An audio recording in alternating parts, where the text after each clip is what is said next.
One of the most harmful 3D programs that I am seeing in my clients, particularly women, is this belief that gets instilled when they're around 11, 12, 13 years old, right when you start to get your period and start developing, especially if you develop at a young age quickly. There'll be this moment where one of your parents or both of your parents instill the belief in you that it is not safe to be noticed, right? Like maybe you have an experience where like a full adult man is like leering at you and you're a child still.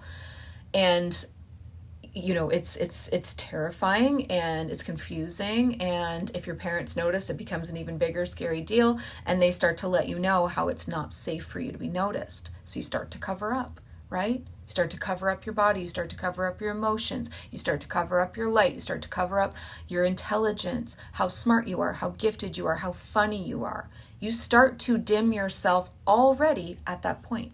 This program is like an energetic parasite anchored somewhere in your body. It needs to be cleared because it's causing you to self-sabotage at every turn. In your friendships with your girlfriends, you're like, oh, I better not be too pretty, talk too much, brag too much about the things that are going good in my life, then they won't like me. In your romantic relationship, you're like, oh, I better not ask for what I actually need in this relationship, or they might not. I'll be too inconvenient. In your business, this is causing you to stay in the safety zone, comfort zone, versus the expansion that you know you're capable of.